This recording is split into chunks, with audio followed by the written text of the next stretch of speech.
যারা কালীঘাট তৃণমূল ছেড়ে চলে গিয়েছেন তারা ফিরে আসুন, আমি 1 ঘন্টার মধ্যে পদত্যাগ করব।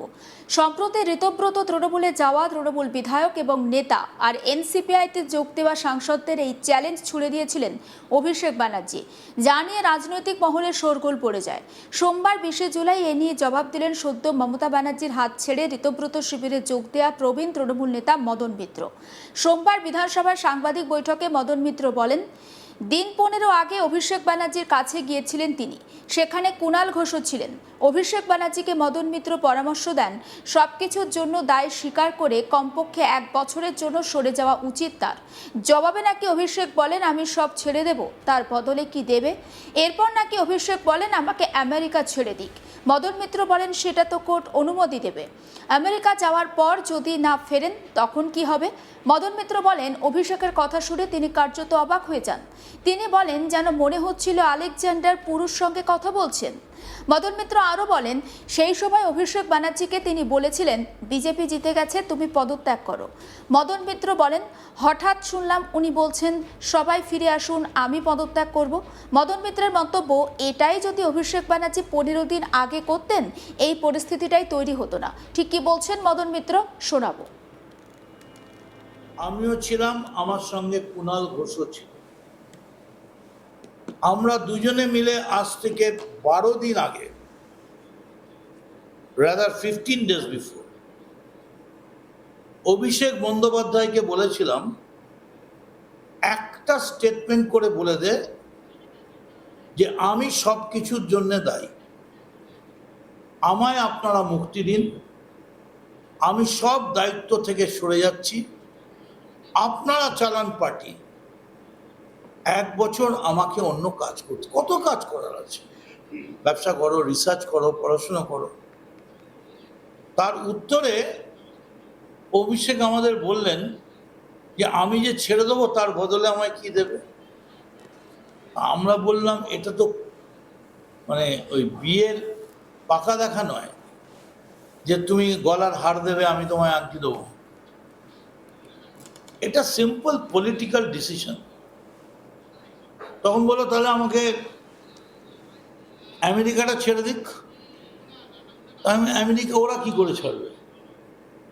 আমেরিকা ছাড়বে তো কোর্ট। আর আমেরিকা গিয়ে কেউ যদি না ফেরে তখন কি হবে? তাহলে একটা কাজ করুক, আমি যা যা বলবো সেই কন্ডিশনগুলো ফুলফিল করুক। এমন মনে হচ্ছে বোধহয় আলেকজান্ডার পুরুষ সঙ্গে কথা বলছে। আমি অবাক হয়ে গেলাম। আমি ওকে বুঝিয়ে বললাম, जो जीता वही सिकंदर, বিজেপি জিতে গেছে, তুমি পদত্যাগ করো। আজকে হঠাৎ আমি শুনলাম, পরশুদিন গতকাল উনি বলছেন, আমি পদত্যাগ করতে রাজি আছি, এক্ষুনি পদত্যাগ করব, চলে আসুন আপনারা। সব ড্রামা, কেউ ফিরবে না। কি করে ফিরবে? আপনি যদি নাটকের চূড়ান্ত মুহূর্তটা আপনি ভিলেনের মতো হিরোর জায়গায় নিজেকে প্লেস করে নিজে পছন্দ করেন, তাহলে তো হতে পারে না। আপনি যদি 15 দিন আগে বলতেন, আরে এটাই তো হতো যে কালকে মেসির মতো আপনি মিস করতেন না, আমরাই আপনাকে তুলে এনে আমাদের বাসে নিয়ে চলে আসতাম, কি হতো? 1 লক্ষ লোক হবে, একটা লোক বাড়ত। অভিষেক ব্যানার্জি এলে ম্যাক্সিমাম একটা লোক বাড়ত। মদন মিত্র বলেন, অভিষেক ব্যানার্জির প্রতিক্রিয়া শুনে তার মনে হয়েছে যে ধাঁচে তিনি কথা বলছেন, তাতে ক্রিমিনাল এবং ইনস্টিংক্ট ছাড়া এভাবে কেউ কথা বলতে পারে না। তবে একই সঙ্গে তিনি এটাও বলেছেন, তিনি চান অভিষেক ব্যানার্জির চোখ ভালো হোক, তারও পরিবার আছে, মমতা ব্যানার্জি আবার স্বমহিমায় রাজনীতিতে ফিরে আসুন। তবে ষাঁড়কে লাল কাপড় পরে গুঁতো মারতে আসবেন না, ষাঁড় কিন্তু খুব বিপজ্জনক, ষাঁড়ও কিন্তু তাহলে গুঁতো মারবে, কিন্তু তিনি সেটা চান না। শোনাই এ প্রসঙ্গে মদন মিত্রের বক্তব্য। মানে ওর যে মানে পরপর পরপর পরপর ধাপ সিঁড়িগুলো যাচ্ছে, আর তারপর ওর যে পরপর পরপর পরপর ওর রিয়াকশনগুলো আমি দেখছি, তাতে আমার মনে হয়েছে যে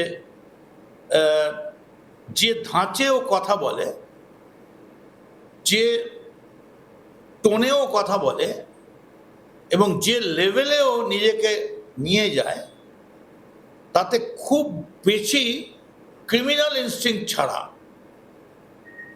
এরকমভাবে বলা যেত না। এটা না থাকাই ভালো। বয়স কম, আস্তে আস্তে উঠুক, এবং আমি চাই ওর চোখটা সুস্থ হোক। আমি চাই মমতা বন্দ্যোপাধ্যায় স্বমহিমায় তিনি তার রাজনীতি করুন। আমার সঙ্গে ব্যক্তিগত কোনো ব্যাপার নেই, কারোর ঝগড়া নেই। অভিষেকের চোখটা ভালো হোক, বাচ্চা ছেলে, তারও পরিবার আছে। তবে ষাঁড়কে গুঁতো মারতে আসবেন না লাল কাপড় পরে। ষাঁড় কিন্তু খুব ডেঞ্জার। লাল কাপড় পরে ষাঁড়কে গুঁতো মারলে ষাঁড়ও কিন্তু গুঁতিয়ে ছাড়বে। মদন মিত্র এদিন পরিষ্কার জানান তিনি মমতা ব্যানার্জির জন্য 6 বছরের জন্য কংগ্রেস থেকে বহিষ্কৃত হয়েছিলেন। তিনি শুধুমাত্র মমতা ব্যানার্জি দল করেন বলে 27 মাস তাকে জেল খাটতে হয়েছে। এমনকি তিনি যে মিটিং করেছিলেন, গৌতম কুণ্ডু সারদার মালিক সুদীপ্ত সেনের যে টাকার লেনদেন ছিল সেই টাকা কোথায় রাখা হয়েছে। মদন মিত্র বলেন তাকে জামিন দেওয়া হয়েছিল এই শর্তে যে তিনি কখনো দার্জিলিং যাবেন না, কারণ সেই টাকা কোথায় রাখা হয়েছে সেটা নাকি মদন মিত্র জানেন, কিন্তু মিটিংয়ে তিনি ছিলেনই না।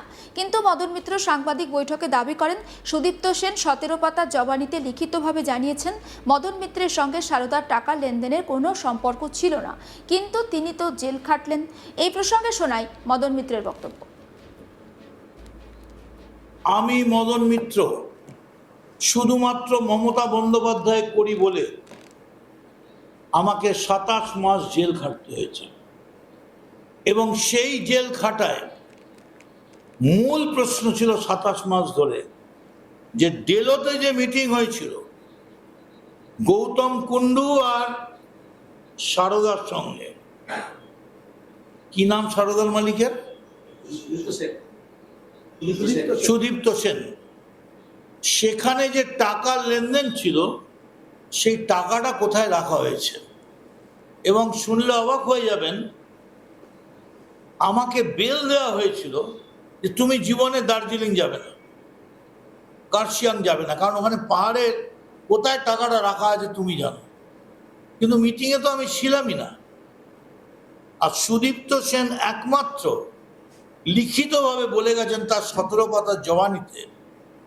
অনেকের নাম বলেছেন, আমি সব নাম বলতে চাই না।